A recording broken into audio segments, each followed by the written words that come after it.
Super women बहू। रक्षा कोई आम लड़की नहीं थी। उसे कुछ शक्तियां प्राप्त थी जो उसके पास जन्म से ही थी, लेकिन उसके माता पिता उसे उसका इस्तेमाल करने से मना करते।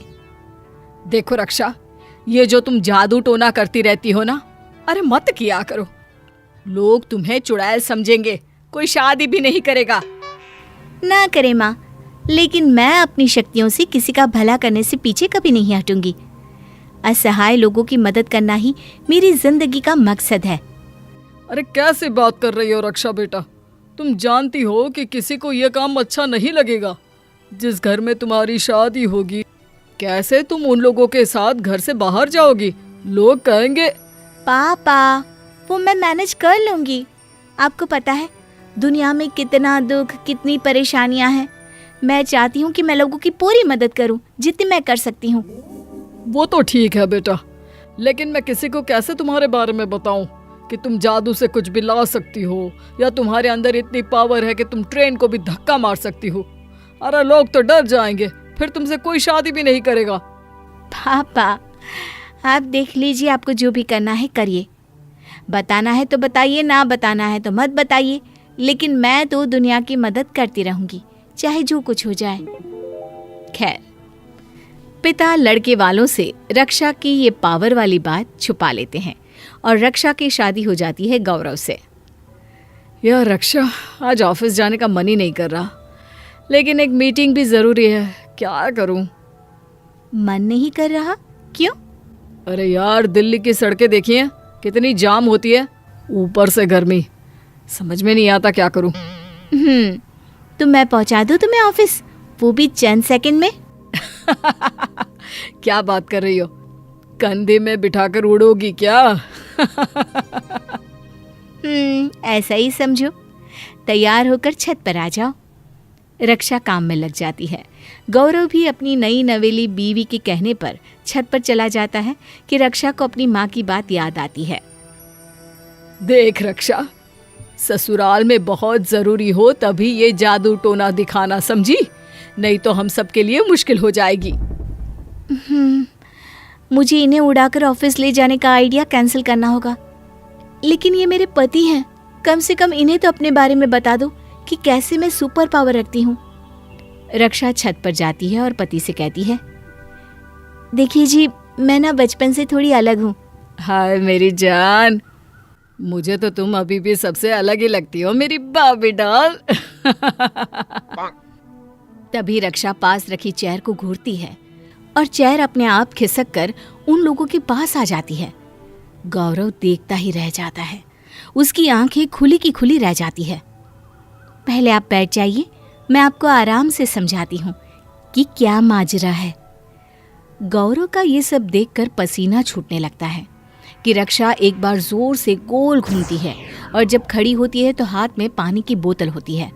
ये लीजिए, पानी पी लीजिए, और जाते वक्त वो नुक्कड़ में जो पान की दुकान है ना, वहाँ इस बोतल के पैसे दे देना, वहीं से लेकर आई हूँ जस्ट।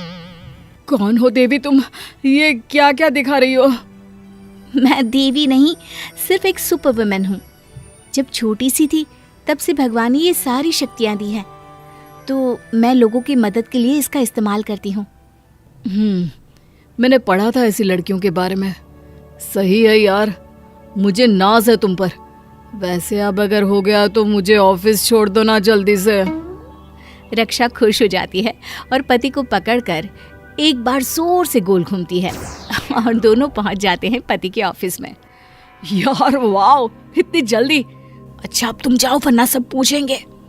कि बेबी, शाम को कब लेने आना है फोन करके बता देना।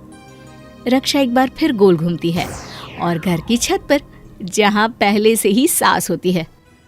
अरे रक्षा, तुम कब आई? अभी तो यहाँ नहीं थी।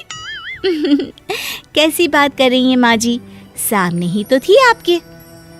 अच्छा, लग रहा है मैं सच में बूढ़ी हो गई हूँ। ठीक है बेटा, तू बोलती है तो मान लेती हूँ, वरना मैंने सच्ची बहू तुझे देखा नहीं। सही है माँ जी। अच्छा ये बताए, छत पर कैसे आना हुआ? अरे वो नए पड़ोसी आए हैं ना, उन लोगों का सामान उतर रहा है। अब कब वो लोग बुलाएंगे, कब हम जाएंगे, ये तो बात की बात है। लेकिन क्या क्या है उन लोगों के घर, ये देखने का मन किया इसलिए। अच्छा, मैं भी तो देखूं। बहू देखती है कि एक बूढ़ा आदमी बड़ी सी अलमारी को अकेले ही उठाने की कोशिश कर रहा है।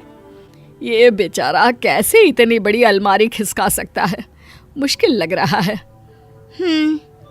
अभी दोनों बात ही कर रही होती है कि वो अलमारी बुढ़े पर गिर जाती है और वो जोर से चिल्लाता है, अरे मर गया रे! लेकिन ये क्या, अगले ही पल अलमारी बुढ़े के ऊपर से हटकर घर के दरवाजे पर आ जाती है और बहू सास के बगल में। ये क्या हो रहा है? मुझे चक्कर आ रहा है। क्या हो गया माँ?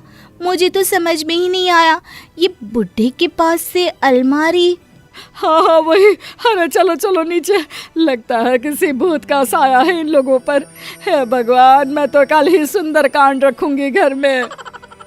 रक्षा सास की बात सुनकर समझ जाती है कि सास को अभी कुछ पता ना चले वही ठीक रहेगा, वरना वो तो उसे सच में किसी चुड़ैल से कम नहीं समझेंगी। अरे क्या सोच रही है बहू? कोई बात नहीं, घबराओ मत, कुछ नहीं हुआ। अरे हम लोगों के मोहल्ले में ऐसा कभी नहीं होता, पता नहीं क्या हो गया। रक्षा सास का मन टटोलने के लिए कहती है, माँ जी, लगता है कोई सुपर वुमन होगी जो जल्दी से ये सब करके आ गई। हाँ हाँ बहू, मैंने भी पढ़ा है, जिन लोगों का मन शीशे की तरह साफ होता है ना, ऊपर वाला उन्हें सुपर पावर दे देता है, जिससे वो समाज और देश की रक्षा करे। अरे लेकिन बहू, आज के कल युग में कहाँ किसी को ये शक्तियाँ प्राप्त होती होगी। अरे वो तो बहुत ही साफ दिल के लोग होते थे। बहू मन ही मन मुस्कुरा देती है कि चलो कल को सास को पता भी चल जाए तो कोई बात नहीं। अरे फिर सोचने लग गई, जा जाकर चाय बना ला एक कप अच्छी सी। जी माँ जी। तभी रक्षा के फोन पर गौरव का कॉल आता है। रक्षा, वो पास की आंटी का फोन आया था, उनके बेटे की तबीयत खराब है, अस्पताल दूर है और उसे वहाँ जल्दी से पहुँचना है। मेरी कार आज घर में ही है, अगर तुम। रक्षा खुश हो जाती है क्योंकि ये तो उसका फेवरेट काम है, लोगों की मदद करना। हाँ हाँ, क्यों नहीं। वो सास को सारी बात बताती है और कार लेकर निकल जाती है। थोड़ी देर बाद जब रक्षा घर में वापस आती है, अरे जीती रहे बेटा, काश तू कोई सुपर विमेन बहू होती तो मैं ज्यादा खुश रहती। अरे हर किसी की मदद करना बहुत अच्छी बात है। सच माँ जी, अगर मैं ये कहूँ कि मैं सुपर वुमेन बहू हूँ तो तो क्या? अरे जा बहू जा, चाय बना, रहने दे तू और सुपर वुमेन बहू। अरे ना जी ना, वो तो मैंने ऐसे ही बोला, तू तो जैसी है बहुत अच्छी है।